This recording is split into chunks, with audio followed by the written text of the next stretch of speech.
All right. Hello, everybody. We're going to go ahead and get started. Coach Kevin Sparks here. And the first thing I would like to do is share my screen with you. I want to share some things that will be helpful to you as you participate with this group for today and also going forward. First thing I'd like to do is point out that we have a Facebook group that coincides with this meetup that you can join. The Facebook group is called I Want to Be Really Rich, and I do not apologize for it. So it's exactly the same name as the meetup, just minus the initials for the city. Okay, but this is for everybody. We have meetups in multiple cities that plug into this, and so again, I want to be really rich, and I do not apologize for it. Come find us on Facebook. Um, if you want to go right now, you can find it at facebook.com/groups /I want to be really rich. Okay. So why would you want to join us here? A few different reasons. One, outside of the 45 minutes or so that we're together each Monday through Friday, this is another place for interaction. The other reason would be that there are sometimes special announcements and things that are relevant to you guys, that this is where you can find those. Also, if you look here, you could see here's yesterday. You could see here was the previous Friday and people asking questions. You could see that this is actually the study material that we were working on yesterday. And you can see again, recording. So what we do is, as long as I remember to hit the record button, we try to record these meetings and then get them put into the group so that you can find them. Also, whatever material we might be using at the time. Sometimes it's a book, sometimes it's an article, sometimes it could be video, it could be audio. I have a lot of different tools in the toolbox, so to speak, to help you guys out. And this is where you can find those things also. Speaking of that, since we are talking about that, we are in the process we just started yesterday. So we kind of went through the very beginning. We're going through a book called Hidden Treasures, written by an author by the name of Leslie Householder. So I'm going to tell you how to get the book for free right now. Okay. The way that you can get a copy of the book for free if you want, you don't have to. You can follow along with us as I will share it on the screen. However, you might want to for two reasons. One, you might want to read what we did yesterday, or you may want to go back and watch the video, but you probably want the book to follow along with, so you can take notes and go back, and also to help you ask questions and things like that. But what is Hidden Treasures? What is it about? So it is about the laws, including the law of attraction, although it's going to say law of vibration. A lot of people aren't aware that there are multiple laws that govern the universe in relationship to receiving money and wealth into your life. Okay. Many of you have heard of the law of attraction. Most of you probably have. However, there are additional laws to be learned and understand how they operate so that you aren't actually operating against the law and having it work against you. Okay. Just like the law of attraction, if you really don't understand the way it works, you may inadvertently do things that create confusion, that create, they create ultimately for you results that don't please you. If you want the results that you're really asking for, the ones that will make you happy and bring joy to your life, then you have to be obeying the laws. If you're not obeying the laws, you're going to break yourself against them. And the problem is, you may not even know that's what you're doing. You're kind of like a little baby that's crawling across the counter of a large, let's say you have an island in your kitchen, one of those big island type kitchens, where maybe somebody set the baby on the island. Don't recommend you do that. Okay. Even if you're watching, probably not the best of ideas. But let's say you set the baby on the island, and the island is 3 feet up, roughly 2 to 3, maybe 3.5, hopefully, probably not quite 4 feet. But the island's made out of granite, and your floor just below the island's made out of tile or wood or something like that. Your baby could go crawling across the island and fall off. If the baby falls off, even though the baby is a good baby, right? This baby doesn't know any better. Is the child likely to get hurt? Yes. Why is that? Well, the baby didn't understand yet that there is a law of gravity that has to be obeyed if you don't want to hurt yourself, which basically says you can't crawl on the countertop and crawl off of it and land safely on your head on the tile. It just doesn't typically work out that way. So the baby's going to get hurt whether they understand why or not. They're really not going to understand. They're going to feel something and it's going to hurt and they're going to cry, and hopefully there's not too much damage done. Okay? We don't know how much damage will be done. That's one of the issues about not understanding how the laws of the universe work, especially since what we're trying to accomplish here is increasing our incomes and increasing our wealth right now. Okay, that's what this particular meetup is about. So this particular book was written by a friend of mine, somebody who once upon a time was a mentor and coach of mine, and then later on we essentially have become colleagues, so to speak. We're both coaches and trainers and teachers in relationships to the law of attraction. But Leslie Householder is the person who shared this book with me, and she sells it on Amazon, I believe. I'm sure you can find it there. I've had paperback copies I got directly from her, but also I think I bought them off Amazon before. You can obviously go get a Kindle, but what I appreciate is at some point, I think a couple years ago, Leslie decided to make it available for free. As long as you go to her website and download it, which I think is a fair exchange, especially because the information that is being shared here is so valuable. So I'm going to go through with you guys over the next however many days it takes to get through it, and we're going to read through it and dissect it and help you understand how these laws relate to you being able to manifest a lot more money and a lot more wealth into your life a lot more easily. If you aren't aware of what's going on and how the laws function, chances are you will crawl off the ledge of the counter like the baby and bonk your head. And many of us have bonked our heads and broken bones, and just we've had a lot of pain and suffering, not because we're evil, awful, terrible people doing all these wrong things. We're just not obeying what we need to obey so that it actually comes easy to us instead of being hard for us. Okay.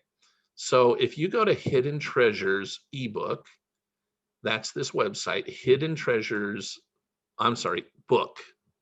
Apologize for that. hiddentreasuresbook.com. I'll repeat that one more time. hiddentreasuresbook.com. If you scroll down just a little bit, you see I scroll down a little, it says, see, click here for your free download. That's where you can go get a copy. And that's where I got this copy. And currently we are going to be starting today on page 10 of the PDF. I don't know if it's page 10 of the book itself, but it's page 10 of the PDF. And it looks like this version was either created or updated in 2016. I know it was written quite a while before that, but looks like there was an update or republishing or something. So terrific. Okay, what's the next thing that we're going to do? I'm going to start reading through this. We will potentially dissect some of it. Again, I'll add commentary if I feel it will be helpful. This isn't the time when I'm in the middle of doing this part to go into chat and start asking me questions. I'm going to ignore chat while we're doing this part for a while, okay? Matter of fact, what we do, or we like to do, is leave somewhere around 10 to 15 minutes towards the end to let you share whatever it is that you want to share in relationship to what we're doing here. So you could share your ahas, you could share your own personal experiences with successes, utilizing the law of attraction. The other thing that most people tend to want to use it for is to ask questions about what we read, or additional questions related to manifesting money and wealth in your life. So you will have the time to do that. I just ask that you wait till the last 10, 15 minutes or so that we're together. That is set aside as time for you to do that. All right. So now we will just go ahead and get rolling with this. I've learned on a personal level the truth in the promise that he that diligently seeketh shall find, and the mysteries of God shall be folded unto them by the power of the Holy Ghost, as well in these times of old, and as well in times of old as in times to come. Life's experiences can often seem random, leading us to ask some pretty serious questions. Yet, I've also learned that for every question, there is an answer. And there are a few promises in the scriptures that are repeated as often as the promise that if we seek, we shall find, and if we ask, we shall receive. I hope this work will serve to bring you answers to the questions you might be seeking now. Some of the questions might include, does God want me to be poor? Does he want me to have plenty of money? Or does it even matter to him? Where will the money come from? How is it that I'm telling God no thank you right now to the blessings of abundance that he has available to me? What unseen things are happening for my benefit when I choose to express gratitude to God? What role does God play in my financial life? What can I do right now to make the biggest difference right now? How is my stress and fear reinforcing the uncomfortable circumstances in my life? What unseen things are happening when I feel fear? And how does knowing what is happening serve to conquer the fear? Let me repeat this, because this is pretty much what everybody is dealing with if you don't have all the money and wealth that you want in your life. Okay. What unseen things are happening? What's going on when I feel fear? Not what's making you feel the fear necessarily, but what happens because you feel the fear. What unseen things are happening when I feel fear? And how does knowing what's happening serve to conquer the fear? What one idea can I learn that will give me the power to apply faith with confidence? How can I change my faith into a sure knowledge that my needs will most definitely be met? God hasn't told us we're supposed to seek riches, but he has told us that if we seek, we will find. Do you believe that? Do you think that each time, and there are quite a few times, he said in the Bible, seek and you shall find, he was only talking about salvation? When he said, ask and it shall be given you, was he only talking about living water? No, I personally don't think so. Whatever worthy thing we need, that is what he will provide if we ask. You'll learn in this book how to do just that. A few basic questions. Perhaps he hasn't commanded us to seek riches per se. However, many have felt his nudgings to get out of debt, live within their means, build or support the kingdom of God, serve missions, or to simply maintain their properties that they may be wise and faithful stewards of the blessings he's already given them. We know we should feed the poor and bring relief to the needy. I am certain that he also wants us to raise our families by providing ample nourishment, education, and develop strong, healthy relationships through quality time. Some are compelled to use their resources to search out their heritage, thus further strengthening their family bonds. Others feel compelled to be self-reliant and prepare for emergencies with a supply of food and fuel, or at least have a few months' income saved in case of job loss or downturn in the economy. Others have a burning desire to get an education of their own to help them reach their God-given potential. Every faithful, God-fearing human being is compelled to do something. In many cases, that something requires a bit of lucre just to get it done. Quite frankly, we need more money than just enough for scraping by each month. If we feel God has asked certain things of us, then we can know he has prepared a way for us to accomplish them. As an ancient leader named Nephi said, I will go and do the things which the Lord hath commanded. For I know that the Lord giveth no commandments unto the children of men, save he shall prepare a way for them that they may accomplish the thing which he commandeth them. God would not compel us to do this or that without preparing a way for us to make it happen. It would be ludicrous to think he would tell us to do something and then sit back and leave us stuck with an impossible task. He doesn't always make it easy, and the answers to our dilemmas are not always obvious. because through our search and struggle, we grow. He is more interested in our personal growth than he is our comfort. And if we can step outside of our troubles long enough to see the implications of that idea, we will realize that his parenting techniques are unspeakably wise.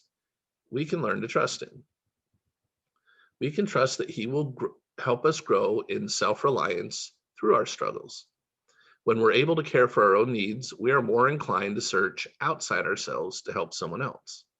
Marion G. Romney, former first counselor in the presidency of the Church of Jesus Christ of Latter-day Saints, said, "Without self-reliance, one cannot exercise these innate desires to serve.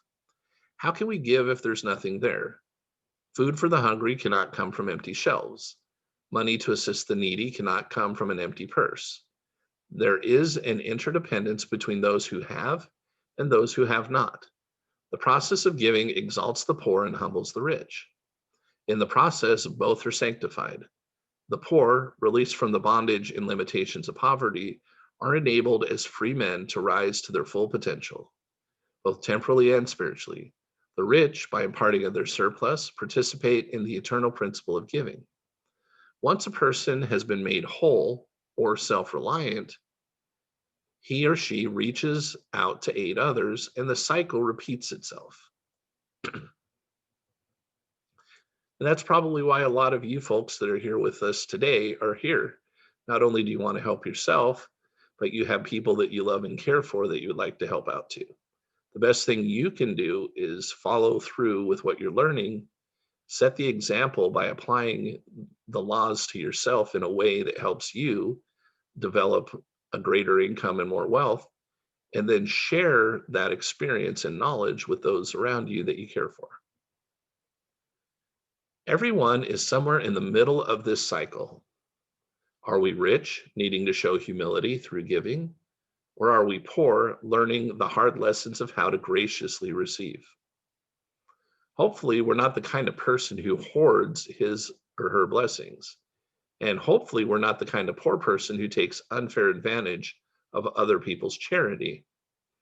In every position along the cycle, we have the choice of what kind of attitude we will foster. In any case, the following scripture outlines the order our priorities must follow if we want to live in harmony with God's will for us. Before ye ask for riches, seek ye for the kingdom of God. And after ye have obtained a hope in Christ, ye shall obtain riches if you seek them. And ye will seek them for the intent to do good, to clothe the naked, to feed the hungry, and to liberate the captive, and minister to the relief to the sick and the afflicted. I'll add here that we will do all these things for our own families too. We will care for our own and take steps to liberate ourselves from financial captivity and administer relief to ourselves if we are sick with financial worry. So would you like a few hidden treasures? Could you use a little bit of heaven's astonishing help with your money matters? It matters. It matters that you rely on God for the help you need. We could do everything right, find wealth, and then fail to give him the credit for our deliverance. However, in nothing doth man offend God, or against none is his wrath kindled, save those who confess not his hand in all things. Once we are delivered, we need to acknowledge the source of our deliverance and follow the advice. If riches increase, set not your heart upon them. If God really wants me to be wealthy, why hasn't he already made me so? Again, I believe the reason that people don't usually prosper automatically is because he's more interested in our personal growth than our comfort. The struggle is part of the blessing, believe it or not.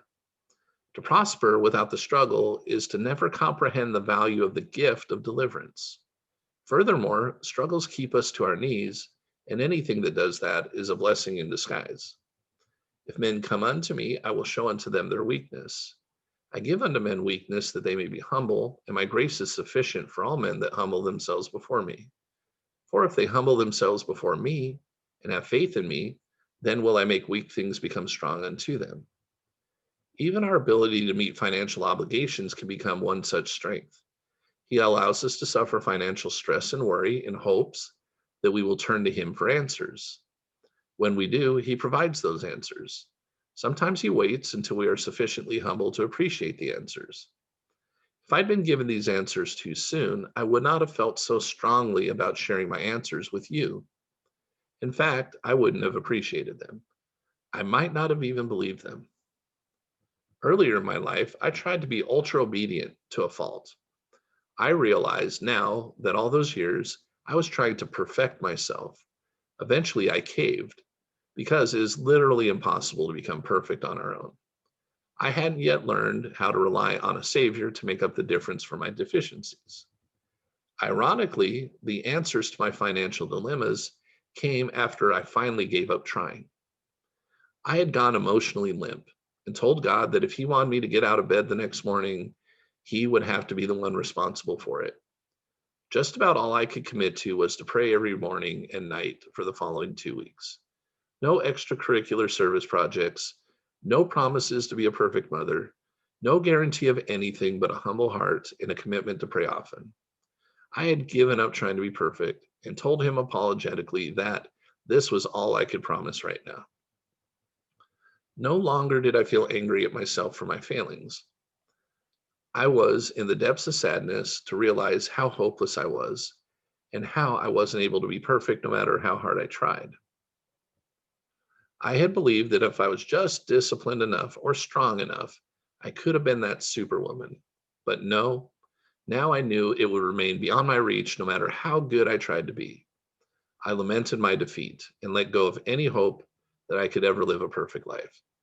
Paradoxically, for the first time in years, and at that moment, I finally felt him smiling on me. It's as if he were saying, "You finally realized your dependence on me. Now we can proceed." Since then, I've learned that I accomplish more and do greater things when I maintain that attitude of humility and acknowledge that if I ever accomplish anything noteworthy, it is because God made it happen through me and in spite of me. It is through His Spirit that I can wake each morning and believe that the day is worth getting up for. It is because of that experience and many since that I've learned I am truly nothing without Him and can do no good thing on my own. But I didn't learn this valuable lesson until I gave it my all for as long as I could and found out that I still came up short. So, where are you at? Do you feel you've given it your all and you're ready to let God step in and help you achieve success His way? How teachable are you right now? So that's the end of that particular section. I'm going to go a little further today. If I can get the page to scroll for me. Here we go. I'm going to go a little, let's see where we at here. All about the laws.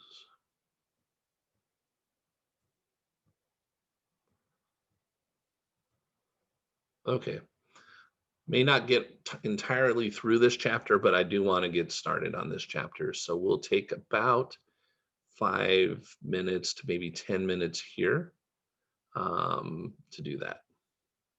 All about the laws. Have you ever violated a man-made law? Say, for example, a traffic law. How many times have you violated a traffic law? That's a good question, huh, everyone? How many times have you been caught? Ah, do those figures match? Of course they don't. When we talk about law, it is natural to immediately think of the kind of laws with which we are most familiar.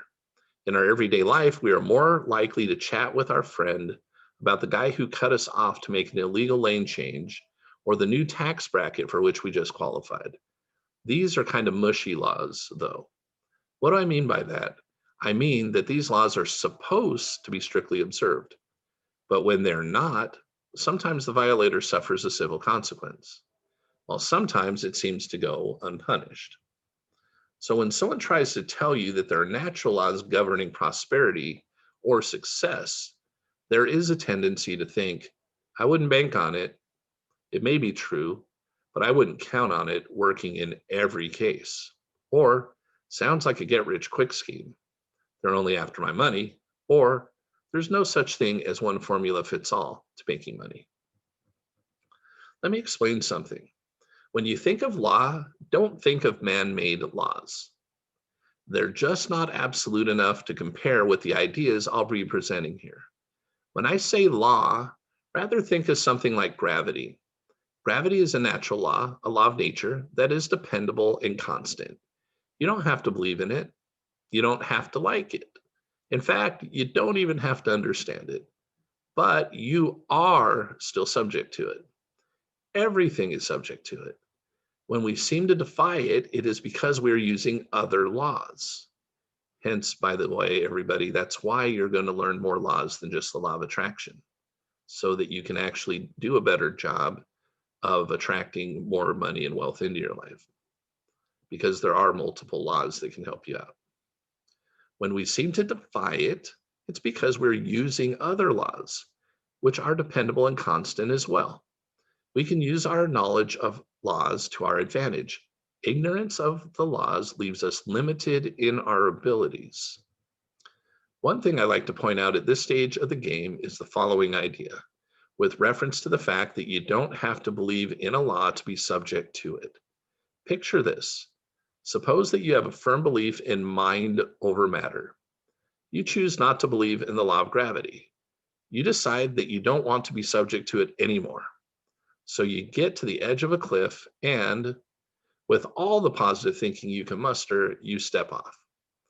It's no surprise that, once again, gravity proves true and your mind over matter turns into mind alles matter.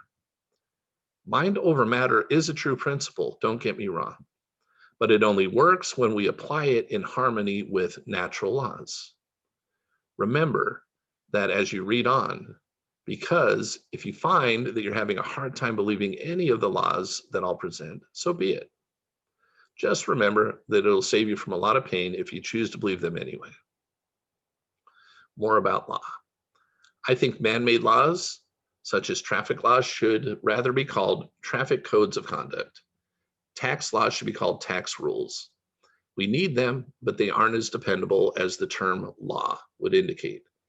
For the sake of this book, it's important that when I say law, I'm talking about something absolute, something unbreakable, and something that just is.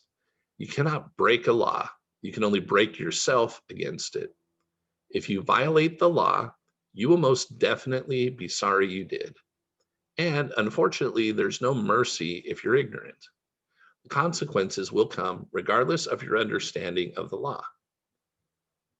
Spiritual laws can be conditional. Sin is when you transgress a spiritual law after you've been given the law and are capable of understanding it. Let me explain. Suppose a 1-year-old child snatches a toy from his 3-year-old brother. The spiritual law, had he completely understood it, would have instructed him, "Thou shalt not steal." If he knew better and did it anyway, that would have been sin. Of course, a 1-year-old child is incapable of understanding such a principle, so he's innocent. Jesus said unto them, "If you were blind, you should have no sin. But now ye say, We see, therefore your sin remaineth." In other words, your innocence is directly related to the degree with which you understood the law. Think again about the baby. He doesn't understand the spiritual law, so he will not suffer any eternal consequences typically attached to the violation of that spiritual law. However, the natural law of cause and effect is an absolute law. No allowance is made for ignorance. The baby stealing the toy from his brother will discover the effects of the law when his older brother begins screaming and crying and perhaps even inflicting pain on the poor little baby. God did not apply the consequence. The consequence was spontaneous and natural. I believe that God would prefer his children suffer no pain, but we live in a natural world that is governed by natural laws. Natural laws are laws that even God will not alter. He does not control the outcome of our abiding or violating them.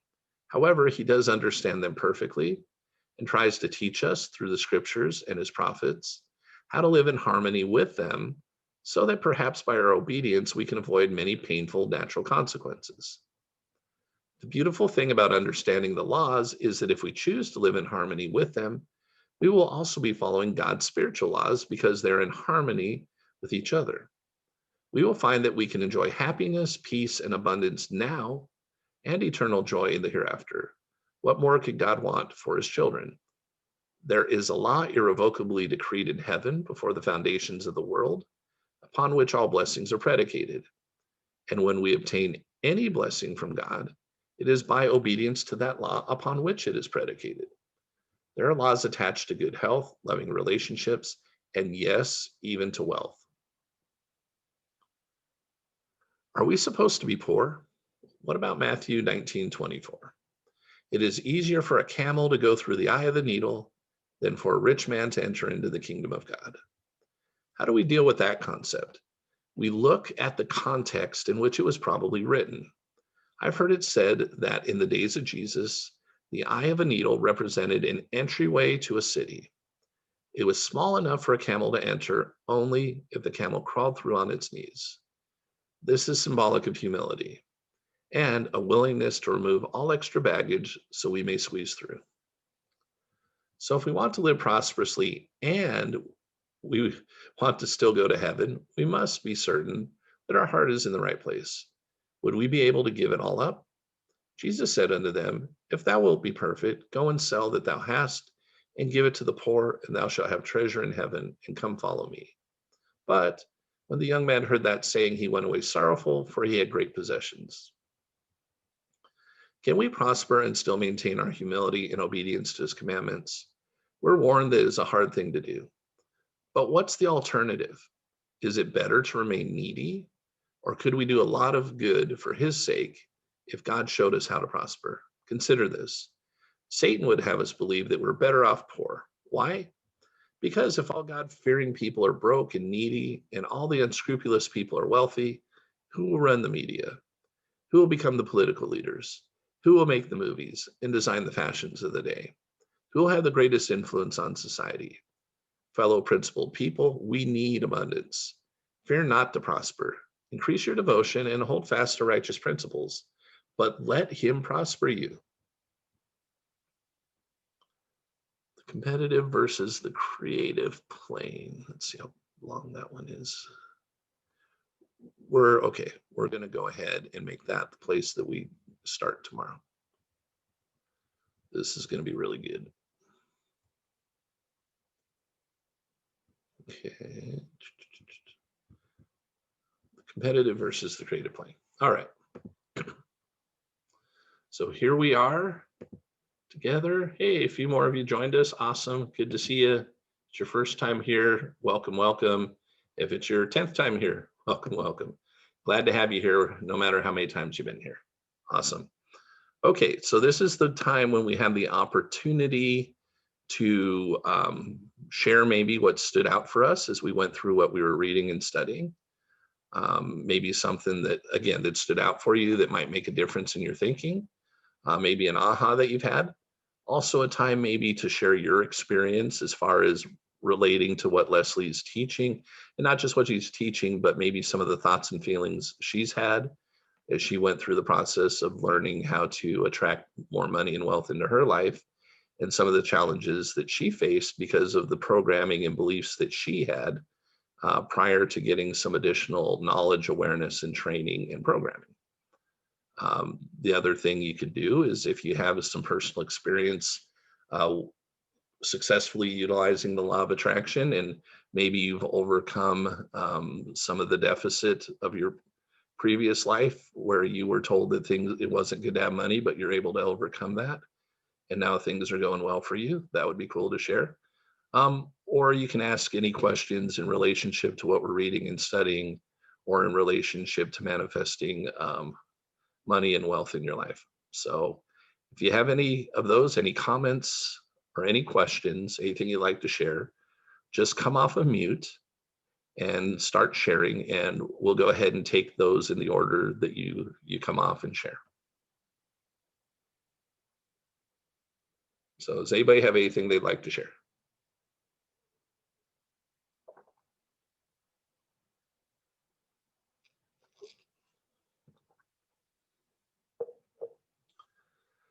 And I'm going to assume if you don't come off mute and share something, that means every single person that's on this Zoom call right now has all of the money and wealth that they want in their lives. And so you don't have any questions or any comments or any challenges you're working with.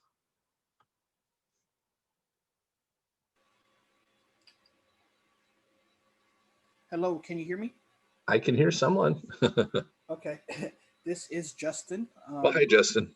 I was, I'm glad I was able to join today, and seems very interesting. I will try to join in again tomorrow and get and finish up the reading.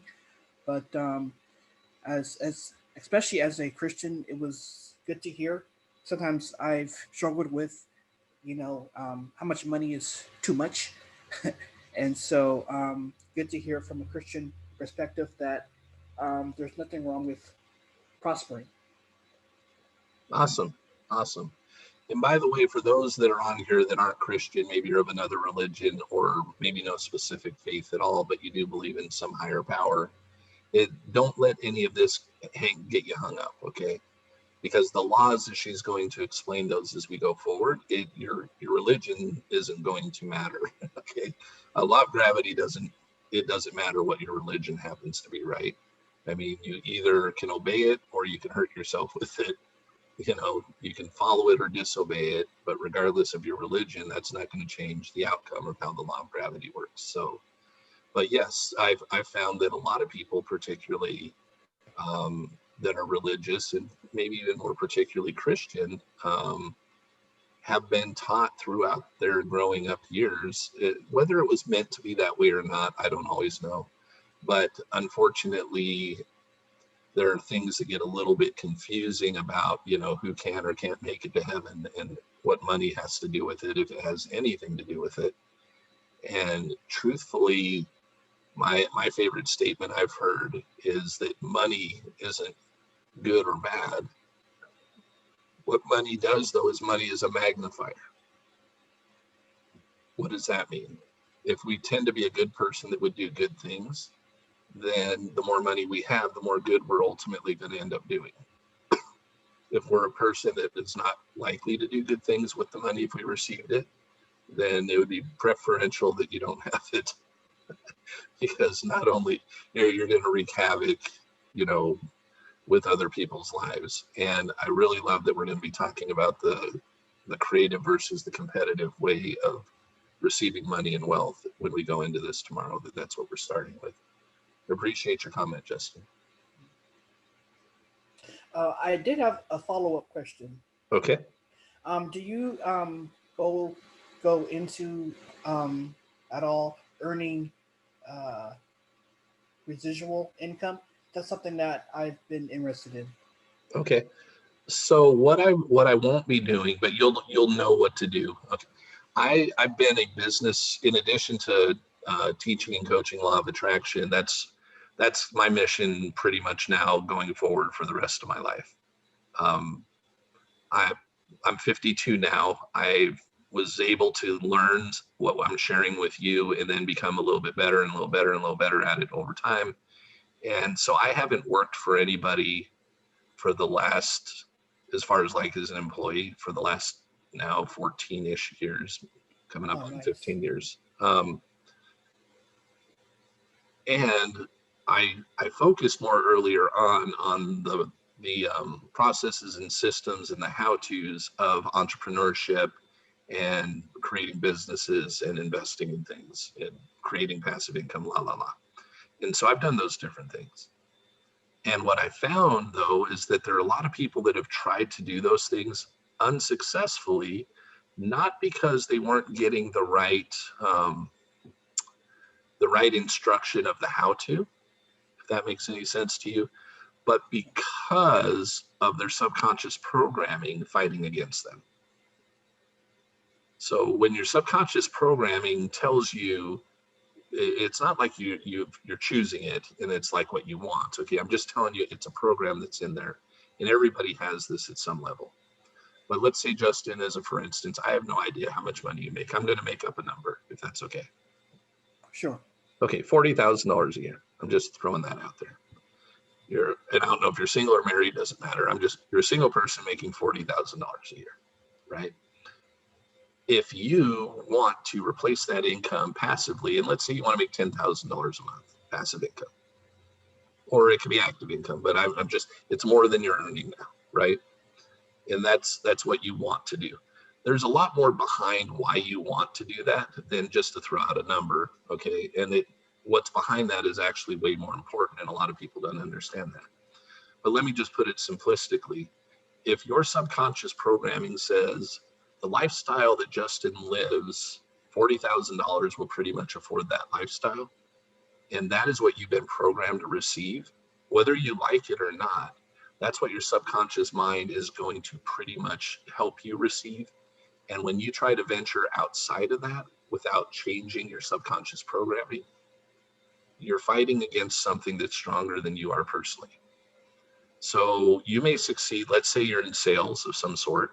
The reason I say that is, you're like, well, I could work harder and I could increase my income. A lot of people just working harder won't increase their income because they're paid X per hour, right? Or they're paid a salary. So they would actually have to get a promotion or move spots. But let's just say in your situation, let's pretend you're a salesperson, you made $40,000. That's been your average for the last 4 or 5 years. And you make the determination finally, you know what? This year I'm going to go and I'm going to double my income. Okay. I'm going to go, I'm going to add 50%. I'm going to add 50%. So I'm going to make $60,000 this year.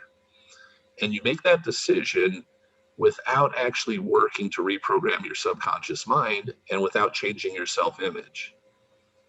You might go make $60,000 this year just through sheer working your butt off and through willpower and everything else. But here's what's going to happen next year. One of two things is very likely going to happen if you don't reprogram yourself and make that change. Next year, you'll be back at 40,000. Or what could even worse happen is now you might be at $30,000 or $25,000, because what your subconscious mind is trying to do is equalize out your life to be whatever your self-image is, whatever your program is. That's why people are like, why did I have this great year and I can't reproduce that? I have this amazing year, and some people, they have that amazing year and they move forward and do even better the next, and better the next, better the next. That's because along with the change of their income, what is actually going on is the change of their programming and the change of their self-image. And what I mean by self-image is how you actually see and imagine your life to be versus what it currently is. Whatever it currently is, that's your current self-image. But if you're working on having a change of self-image, you will do the work that is required. You'll learn that is required to put yourself in a different place. And now Justin doesn't see Justin as a person who earns $40,000 a year. Justin has changed himself, that even before he changed his income, to a person who actually is supposed to have $60,000 a year. And now the subconscious mind says, oh, so that's the self-image I'm supposed to reflect back to you, and it'll go out and get you the 60. When I made my first big jump and change, it was pretty significant, and I'm really good at helping people do this. But I had some training related to law of attraction. I had some study. I had some coaching. I received some different things. But my income, which was $5,000 to $6,000 a month, and had been about the same income for the previous 3 or 4 years, and I was working 50, 60 hours a week to receive it, it jumped up. So the first part of the year, January, February, March, and part of April, I was in that $5,000, $6,000 a month. By the time December had rolled around, so let's call it May, June, July, August, September, October, November, December. So those following 8 months, my income went up to an average of $50,000 a month. Oh, wow. So I nearly multiplied my income by 10 times a month what it had been for the last maybe 4 years, right? I didn't learn some new technique of how to create passive income, or how to invest in real estate, or how to start or run a business, or whatever.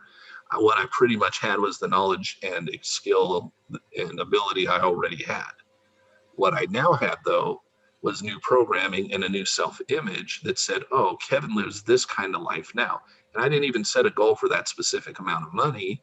I reprogrammed myself for a different type of life. And then the money came to match what was needed for me to live that kind of life. Wow. Okay. Hopefully that's helpful. Okay. Cool. All right. Well, we're a couple minutes over. So if anybody needs to take off at this point, nobody's going to hold you hostage. If anybody else has a question, though, I'll hang out with you for a few more minutes. Anybody else have a comment or question they'd like to share?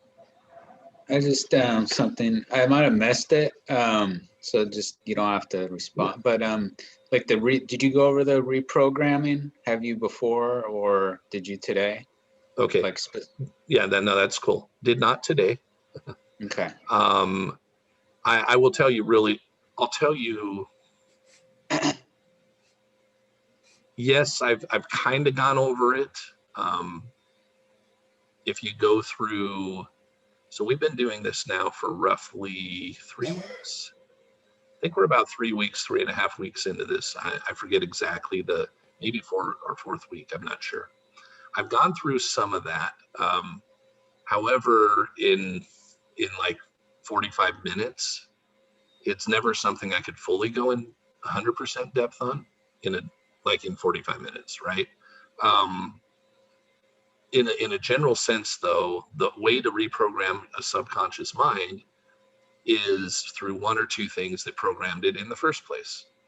One is through a very strong, powerful emotional experience. The other way is through repetition of thought. Okay. So most of us have had that emotional experience, except for most of it, it was trauma. It was something that happened in our life, probably when we were younger. It could be more recent, but most likely when we were younger, that happened to us. And we immediately, because of that jolt, so to speak, we immediately came up with this thought about ourselves, and we immediately gave meaning to that emotional experience.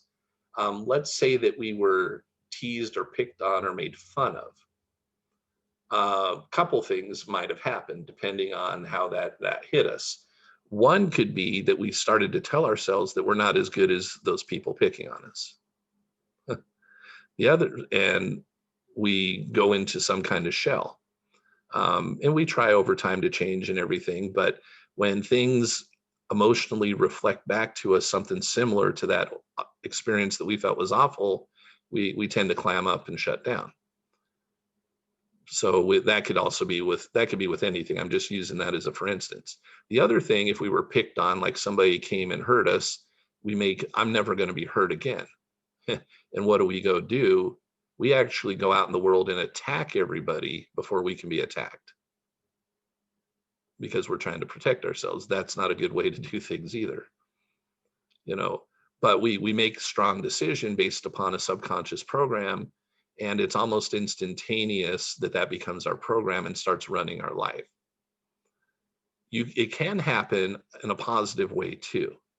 It's a little harder to create it usually, because we have to be really open to it, and it has to be a very positive experience for us.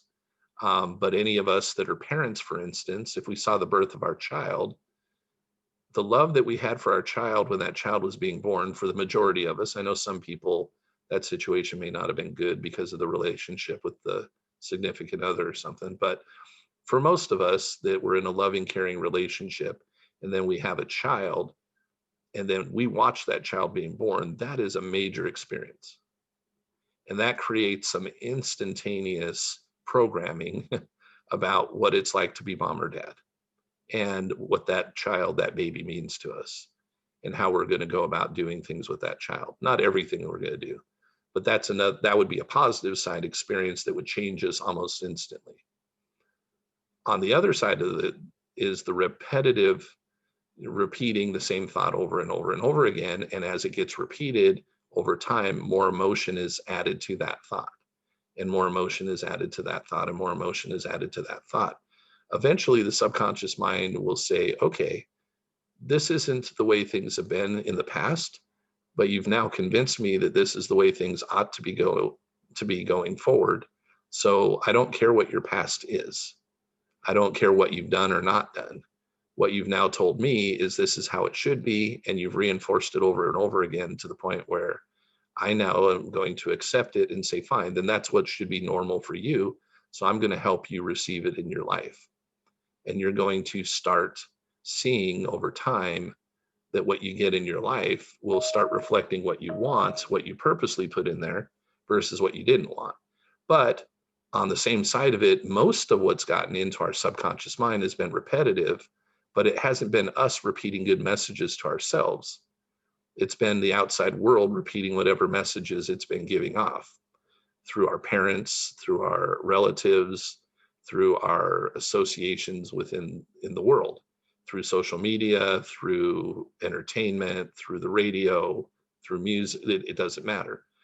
Repetitively, we've been receiving information, and eventually our subconscious mind, if we allow that stuff to happen over and over and over again, finally it's going to say, okay, that since you've accepted this, because you had the right to accept or reject this, but you're not really doing anything to reject it, that must be you're accepting it.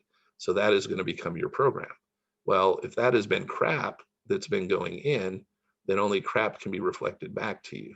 And when I say crap, I'm essentially just meaning you're not receiving what you want. You're receiving what the world has told you you're supposed to receive. And your subconscious mind has received that as its new program. Subconscious mind doesn't distinguish between good, bad, right, or wrong.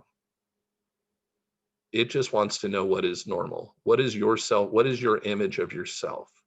How do you see and feel yourself to be at a deep subconscious level? And whatever that is, it wants to reflect it back to you.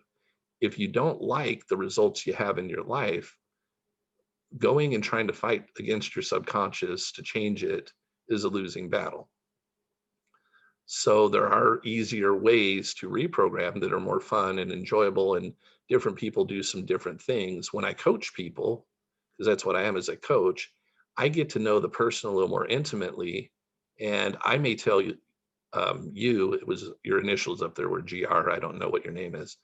I might give you different advice than I would give to Justin.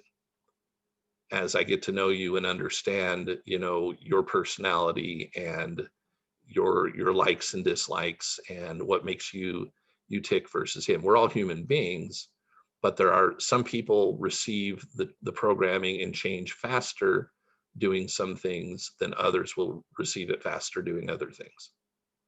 So I haven't gone into super great depth, not because I'm trying to keep it from you, but I found that I don't like to overly generically blanket certain things. Yes, the laws, they're 100% for everybody that Leslie's talking about. No matter who you are, you have to obey them, and you have to obey them a certain way. But as far as us as individuals, what will actually help us change more quickly, it can be different for different people. So I might tell somebody to go do something, somebody else listens in on it and goes, that doesn't really work out for me, but it's working for the person I actually gave the advice to, but somebody else was listening in on it. Does that make sense? Yeah, just for the most part, it's a little bit, it was a lot there, but sorry, or maybe somebody else needed to hear that. No, it's thanks. Yeah, it's just so it's trying to understand everything, but no worries. Everything's probably beneficial. So it's just, yes, it is. And the more aware you become as you go along with this, you'll be guided and directed through your own revelation, inspiration, and intuition that'll come to you to know what will work out for you. But yes, we are going to go through some things that will help with that. I just can't do it all. Thanks. Like if I could do it all in 45 minutes, I would. I got you. Cool. Thanks. Yep. Mm-hmm. All right. Anybody else? I'll take one more if anybody's got something. Hi, I have a question. Okay. My name is Takira. First, thank you, because I get a lot out of these meetups for an hour. I have been taking your suggestions on reciting our dreams and visualizing it morning, noon, and night. Awesome. Yeah, it is awesome. But with that being said, a little background, I'm a teacher for over 10 years. COVID hit. I have been establishing it over the past 4 years, and I really took hone to it this season of this pandemic. I actually won a competition, sort of like Shark Tank, where we had to pitch our ideas. Uh-huh. Um, yeah, and I got a cash prize for that. I Awesome. have, yeah, I Awesome. was so happy, but I Yeah. haven't gotten a client. So what I said was, okay, this is this lifestyle I want. I want this. And I remember Bob Proctor saying that before he even got his business like operated in several countries, he already stated that. He's like, Uh-huh. I don't Yep. know how, but my Yes. company is going to operate all over this world. So I said, that's my intention, right? So I went on a website and it's like a care.com. And I just, waited and waited and waited. And a family just reached out to me asking me to basically be a nanny for their two kids, but the hours are literally 44 hours. It's an 8 to 6 schedule. Oh, really? And I'm like, yeah, and I'm like, we talk about this and I want to be rich and not apologize for it. No Yeah. one wants 45, 60 hours to make, like you were saying, how you made more money in less, like half the time. So I'm Uh-huh. like, is this a good thing? Like, do I take it? Do I? Because it's not essentially, I just wanted to use it as a segue to get them to be my customers in the future. Uh-huh. But I feel like, whoa, that's a lot of hours. And I don't know, I just feel like I'm lost all over again. Okay. Well, I don't know what you put out there for hours. And I was programming myself for a period of about 2.5, 3 months. Okay. Hmm. I don't know how long you've thought about the lesser hours and the whatever. Yeah, Hmm. what she's talking about, guys, is I talked about my income multiplying by almost 10 times. I was working 50, 60 hours a week. Well, my hours worked went down to about 10 to 20. So on a busy week, 20 hours was a big week. And on a slow week, 10 hours was more like it. So, and it's been that way literally since, April of '06. So it's been that way for a long time. But that was part of what I was programming into it. Here's what I will tell you. If you haven't been around or you were around for the Science of Getting Rich study, when it Hmm. says when an opportunity comes that maybe isn't everything that you want or think it should be, but it's essentially closer to what it is that you want, you might want to, and it feels right that you should do it, then you should. Now, if it doesn't feel right, then you shouldn't. If you're confused about it, it's, how many hours when you were working as a teacher were you working? It was about 40, Okay. but my business I wanted from 8 to 4 at my home, Uh-huh. like so I don't have to go out. This I Sure. gotta leave early. I gotta be home late. It's gonna be like 11-hour day. Okay, okay. Then doesn't sound necessarily like it fits what you want. The other part is, and not that this is the only reason, but just let's look at this as an opportunity in relationship to being paid to do this. What is happening? Let's talk about the money, and then we're going to talk about a couple other things. Is it good pay, more pay than you're making, less pay than you're making, just about similar? What is it? It is more than what I'm currently making right now. Is it more than you've ever made? No, not at all. Okay, okay. Mm-mm. So essentially, they want you to nanny the two kids. They've Right. got some. Now, here's the other thing. Okay. And I learned this from Bob too, but I learned it even more from Robert Kiyosaki. Okay. Robert Mm. Kiyosaki would take advantage of opportunities a lot of times for a little less, without money being the priority Right. because of who he could spend his time with as a result and what he could Mm. learn. Mm-hmm. Is that the message you're trying to get? So I'll give you a for instance. My wife and kids decided that they wanted to start a cleaning business. My wife's done it 20 years ago and she did higher end stuff. She Mm-hmm. hasn't done it for years. And but my kids now, she's got the skill, but she's training them how to run a business like that so they can have Mm-hmm. one of their own. And Mm-hmm. they call themselves a luxury house cleaner. That's who they are and that's what they're about. Mm-hmm. And at the very beginning, they weren't necessarily getting the luxury client. I'm like, okay, what's going on subconsciously and everything? So we changed it. So here's a really interesting thing. Even though it was a little out of the way from where we're at, because it's an hour away, they got this week, they started yesterday on it, a house Oh, cleaning job for somebody who's in literally, I mean, we're in a $1 million place, condos sitting right off the beach, but they ended up in a $20 million home sitting Mm, with a boat with a yacht dock in Newport Beach. I see. That's the place that they're cleaning. And Mhm. they've already came back after yesterday and said, easiest place we've ever done, nicest people we've done it for, paying us Mhm. the most money for doing it, da da da da da da da. So the Mhm. experience is raising their vibration to say, you know what, this we should cut this client and this client and take, Right. it's giving them perspective to I help them see. understand what they really want. So is there a benefit that you see, or that God in the universe is trying to show you Mhm. for Yes, I taking like on that. this situation? And if it is something, it may only be, even though they might think you're going to do it forever, if it might be something you do for a month, 2 or 3 or whatever, but it Mhm. could be who you meet as a result, or the relationship you develop with the family. I imagine if they're willing to write a check out of their pocket for you to be their kid's teacher, Uh-huh. they've got some extra money. Exactly. I agree. And I like the question you asked because I was thinking about it and I said, you know what? I love kids so much. That is the best part about it. I'll be spending the whole day. Yes, it's 10 hours, but it's with my favorite people. Okay. And I don't have children. I'm not married. That's one of my goals too. And my, you Okay. know, my, Awesome. so it's like, well, she has a 4-month-old. That'll teach me more, it'll put me in the Uh-huh. vibration of becoming a mother and a wife and all those Sure. things. Sure. So maybe Okay. that's it. The other thing you might want to do is negotiate something a little different. What does he and or she, what do the parents do for a living? I don't know yet because our interview is going to be Thursday. Okay. So Um, go through the interview, but if you can figure out what they do, and let's pretend this guy and or gal mhm, are entrepreneurs that run a business that can be helpful to you. You might want to say, hey, if I do this for you, I know we're getting paid, but the reason I'm taking this on, and you can tell them, I've been right. paid more before. I'm highly qualified. I think I can bring a lot to the table.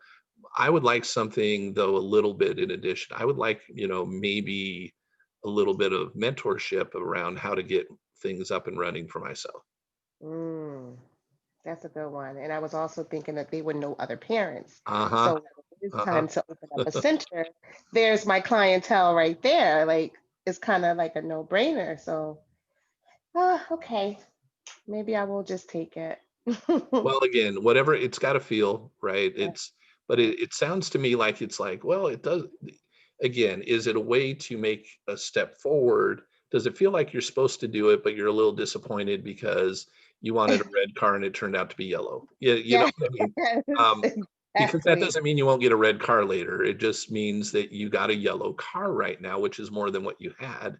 And Yes. if the yellow car will lead you to get your red car, you know what I mean? Yes, I love it. Okay.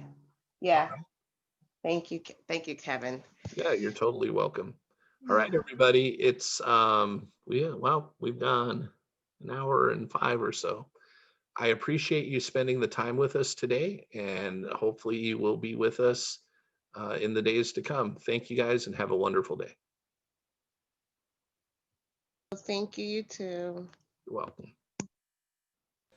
Thank you. You're welcome.